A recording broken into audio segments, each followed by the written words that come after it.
What's going on, YouTube? Sunday fun day. Probably around 12 o'clock. And I'm waiting for the Patriots. I think my main man Tom Brady's got an elbow issue. It's not looking good for him. I enjoy watching him play, man. And for all my non-Massachusetts subscribers, I'm sure you guys don't like Tom Brady. That's my home team, so I gotta root for him, you know? Patriots, baby. It's the Patriots way. We're winning out here. We're winning out here for sure. But I want to get back into my my prison story. And I left off, I told you about the Walpole situation. And then I moved on to Shirley. Okay. And I'm going to reflect back on the Walpole because I was there for 4 months, so I had a lot of stories, and I'm going to touch base on them. Seen a lot of crazy stuff, seen some fights that were pretty nuts. I've seen a lot of things, but I'm going to leave that for another one.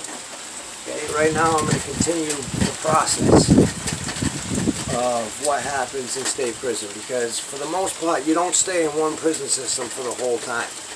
There's a lot of prison systems in Massachusetts. Okay, so bear with me. So after I got out of Walpole, I had low points. They sent me to Shirley minimum. Okay, and once I got to this place, it was totally different. Totally different. Like, it was a minimum security, there was no fences. You could take off if you wanted to. But if you did, you were getting another 6 months onto your sentence. So, nobody did that shit. Well, there's a couple people that did it, but that wasn't too bright. Okay, because then you'll never ever be able to go back to a minimum again. You know, if you try to take off from something like that, they're gonna keep you behind the wall for the rest of your time. And that's not fun. It's not fun at all. So once I went there, I went to a modular unit. Okay, there was 7 people in my cell. But it wasn't a cell, it was like just a dorm room. Okay, and I had a couple of they weren't my friends, I didn't know them from a hole in the wall, but once I got there, I introduced myself to all my guys, my cellies. They were Mr. Shane. I had my buddy Pablo, and he was awesome, man. He was cool. You know, he made me feel like home. Not really, but as much home as you could make it in a system like that. You know, because once you're in there, you just have to adapt. You have to adapt to the ways of the system. You know what I mean? It's not like you have a choice. You know what I mean? You just have to do it. You have to one-track mind. You just gotta do what you gotta do. You gotta stay out of the bullshit. You gotta stay out of the drugs. You gotta stay out of everything. If you guys do end up doing something stupid and you have to go to a Massachusetts prison, you want to stay out of the shit. You want to stay out of the politics, you want to stay out of the drugs, you want to stay out of the gambling, and you want to mind your own business, okay? Because once you start gossiping about other people, it comes to a point where you gossip about somebody, you're gonna have to fight. There's a couple words in prison you can't use. Bitch, pussy, suck my D, and rat. Can't say that, that's no good. So all these words, you say it, you gotta fight on site. Wherever you are, doesn't matter where you are, somebody sends that to you, you have to fight. And if you don't, you're gonna end up getting checked off the block, checked off the unit. You're going to have to go live in protective custody, okay? And once you do that, that stays on your met for the rest of your time. Okay, so once you go into PC, you can never come out. And That's wrong. You can come out. After a couple of years, you think things died down, you ask the cop puts you back in GP, general population, and they find out. They know. You know what I mean? People know. The cops tell them. They'll be like, oh yeah, he was just in protective custody. So there's no way around it. You know what I mean? If you want to just do your prison time, you don't want to be messed with, you go in there, you act accordingly, you don't freaking run up debts, you don't run up bills, you don't gamble. If you're gonna gamble, you gamble with the money you have, not the money that you can get, okay?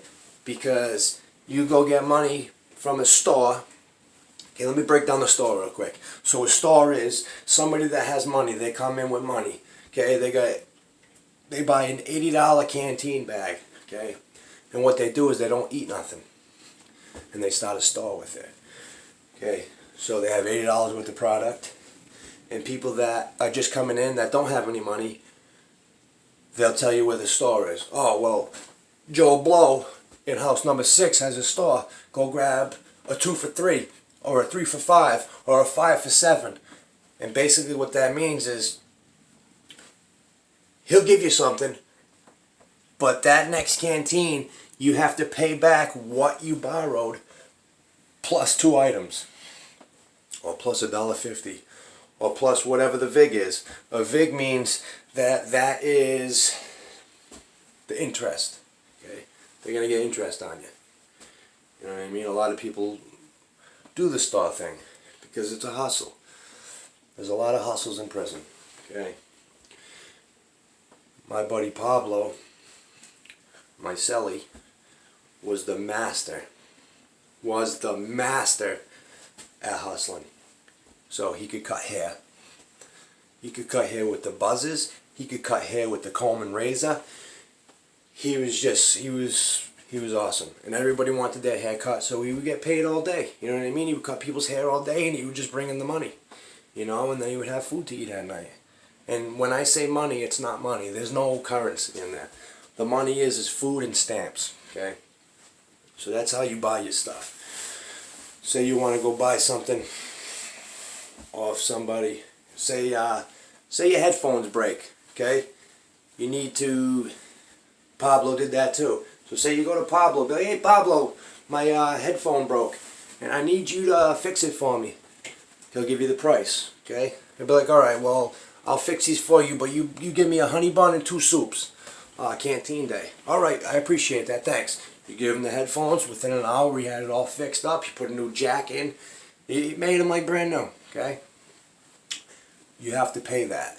You have to pay that coming canteen. And if you don't pay it, there's going to be problems, okay? Because the only thing you have in prison is your word, okay? Your word is everything, okay? People get beat up for less. People get beat up because you're lying. People get beat up over principle, okay? Principle is everything in there. That's all you have, okay? You're around a bunch of people that live by a code. And the code is not to be broken. It's just not. And if you break the code, you're going to get hurt. Okay?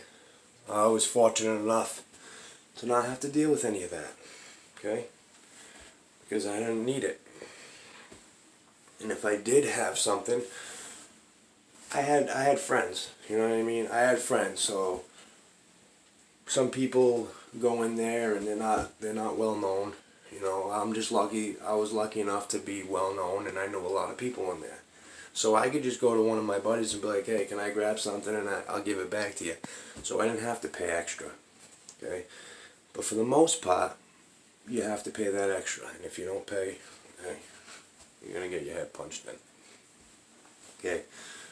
So I don't know why I got off topic with that, but I mentioned store in the last one. People were probably like, what the fuck is a store? So I wanted to break down what a star is. Okay. So I go into my cell. I go into my unit, I mean. Okay. I'm on the top bunk. I'm a young guy. I have no problem jumping on the top bunk. So that was me. I was on the top bunk. So I got there with nothing. I had a little bit of clothes, but I didn't have a TV yet. I had a Walkman, but it was kind of busted. It didn't work great. There was only a couple channels I could get because it was open 17 times to be fixed. And once you keep opening them, you know, shit goes missing. So my antenna was busted, so I can only get a couple channels, and I had to hold it freaking all crazy trying to find fucking, like, trying to find a radio station. That sucked. So I'm reverting back to my first story, my first Walpole story, where my cousin gave me the bail money that she bailed me out with. Okay, $140. I was able to buy my TV with that. Okay, so I bought my TV. A little clear, flat screen TV. 14-inch, I believe. That's all I needed. You know what I mean? It sat at the end of my bed. I had my headphones, and that was my TV. You know, it made the time go a lot easier. But in the beginning, I couldn't wait to get a TV. And as soon as I got the TV, I didn't even use it. The only time I used it was at night, you know, to watch basketball or football or the news. You know what I mean? You always want what you can't have, and once you got it, it's really not even a big deal anymore. And I know a lot of people can relate to that. You know, but yeah, so I got my TV, and it made my life a little bit easier in there. You know, because people look at you a certain way in there, and if you ain't got a TV, they're gonna call you a herder. Okay, and I didn't want to be looked at as a herder. You know, I could have took that $140 and went and bought a whole bunch of food and then not have a TV. You know, and then I'm catching myself find one of my buddies so I can go watch his TV. Nah, I'm all set with that. So that's what I did. I bought myself a TV. Okay, fast forward. Fast forward after I finished this program. I was doing a lot of working out. I was taking care of myself. I was doing the program. Bang! Program, 6 months comes. I pass. Okay? I then move from the modular unit, which was horrible because every time it rained, there was a leak in the roof. So the day room would be filled with water. Completely filled. Like 2 to 3 inches of water. You know, and I was just done. I was done. I didn't want to be in there anymore. I did my time in there, and it was time to move on. So they moved me into house number 7 with the dogs. You know, and that was cool because once I got over there, I was able to start working on the outside work crew. Okay, so I finally got a job on the outside work crew. I would wake up every morning at 4:30. I would go up to the chow hall, which was way up in the corner, and we'd sit there for an hour and a half. Okay, we'd have to leave the unit at 4:30. We'd get up there. We'd hang out until like 6. 6 o'clock. They'd come around. They'd do their count, and as soon as 6 o'clock was done, they would release us. We'd get in the van and we'd take off. And there was 2 spots we went. One was Medford, Mass. We would go to the Department of Public Works, and we'd do weed whacking, raking, landscaping, mostly, cleaning up, parks and recreation, all that stuff. Okay, and then we had another place we went, which was in Fitchburg, the same thing, the DPW, Department of Public Works, and DCI, and we would pick up trash, we would pick up leaves, we'd clean parks, we'd do all sorts of cool stuff. You know, I became pretty good at weed whacking. I ended up getting a job landscaping a couple months out of prison because I had all sorts of skills. You know, I picked up skills in there. You know, this stuff would have never ever ever happened to me if I would have stayed in the county. Okay, I'm not telling you guys to go do a state bid. That's not what I'm saying. Okay, but what I'm saying is I got something out of this. Okay, not everybody gets something out of this. I got something out of it. I got something good out of it. I got my life back, okay?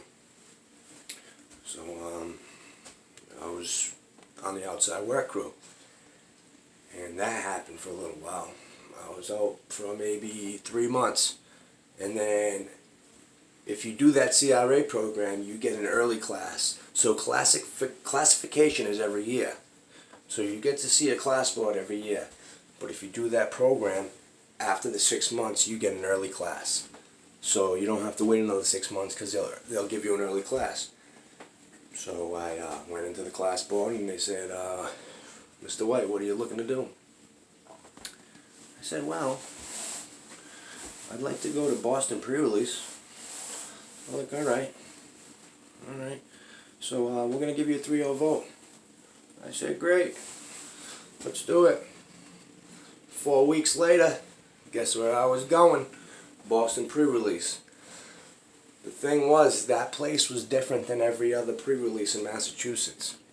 All the other pre-releases, they give you a job once you get there. And it's through the prison that they have contracts with. Boston Pre was different. When you went to Boston Pre, you had to take the yellow pages, find a job yourself, call them, and assert yourself, and let them know that you're looking for a job. These things I've never done before. You know what I mean? I had 2 jobs in my whole life before this. Okay, and both of them I got from my mother. My mother did the talking. So it was a little different for me, but I felt good, and I had a lot of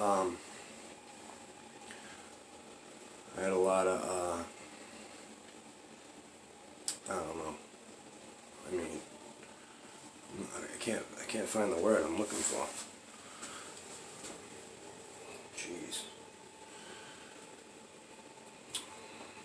Social skills. There we go. Social skills. I had some social skills. Okay. I was able to talk to people now. I wasn't scared. I wasn't an introvert. I felt good. I looked good. I was healthy. I was happy. There was nothing stopping me. So I ended up getting a job at Five Guys Burgers and Fries. Okay. And I worked there for about 3 months. And I kept that job when I got out. I ended up getting parole. And I ended up getting parole. And I ended up leaving the pre-release with about $1,500. And I went to Everett, Mass. I went to a sober house, Middlesex Transitions. And I stayed there for about 6 months. And I ended up getting another job at Restaurant Depot in Everett, Mass. And so I started off making $10 an hour. I was making $10 an hour at Five Guys. Okay. I slowly then moved on to a better job, which was $11.25. Okay. But at this point in time, I was happy with it. You know, $11.25, you can't live off that, especially out in Boston. But I was happy. I had self-worth, and I was busting my ass. I was working. I was making a paycheck. I was able to pay my rent, and things felt good. It felt good, you know. And then I was like, I need to land a better job. So I ended up getting into landscaping, and I went from $11.25 to $17. Well, I started off at 15. Within 2 months, I had a $2 raise, and I was at 17. Okay. I worked there for a whole season until it started snowing out, and I just couldn't do it anymore. You know, I didn't want to be out there shoveling like a crazy guy. You know, I was pulling all-nighters, and I wasn't happy. So I ended up seeing my buddy Bradley, and he's like, oh, why don't you come work with me? So I ended up starting doing framing. I was doing house framing, and I went from 17 and I went to 18. Okay, I was working, making $18 an hour, doing some framing. He was under the table though. I have a family, you know, and I needed a better job than that. I needed something that was on the books and legit. I wanted legit work. So I ended up going to this place. Okay, I'm not going to say the name because I had issues with him. He tried to screw me. He tried to take money from me. He tried to take money out of my pocket. He wasn't paying me right. He wasn't paying me proper. And I ended up bringing it to his attention. He got mad that I brought it to his attention. So he paid me all the money that he owed me, which was roughly $6,000 because he tried to get me. And he paid me that, and then he fired me. Me being the person that I am, I could have opened up a claim and I could have got him in trouble. Okay, but I didn't, because that's not who I am. You know what I mean? I'm not a rat. I don't want to rat on anybody. You know, he screwed me over. He made it right. He paid me for the hours that he owed me, and I was gonna leave it at that. You know, calm as a bitch. And if I would have opened up a can of worms and sued him for damages, I wouldn't have felt right, and I wouldn't have felt good about it. Okay. So I moved on from that job, but I was getting paid $20 from him. I then moved on to the job I'm at now, and I'm making a lot more. Okay, I don't want to enclose how much I'm making right now, but I'm making good money. Okay, I'm making good money. I bust my ass. I'm an asset, and people like me. Okay, so it's just steps, gradual steps that you got to take. And if you don't take them, if you're not motivated, if you don't keep fucking fighting, you're not gonna make it, man. You're just not. So that's my story. That's what happened. It is what it is. I'm the best version of myself today. I've never been this good. I've never felt this great about myself. I feel awesome. You guys should too. There's no need to beat yourself up. It is what it is. I'm putting this stuff out there because I'm not ashamed of anything that I've done. Okay? Everything happens for a reason, and so be it. I'm going to put out another video today. I just wanted to finish this one up. Alright? I'm going to get more into detail, but I appreciate you guys watching. Peace.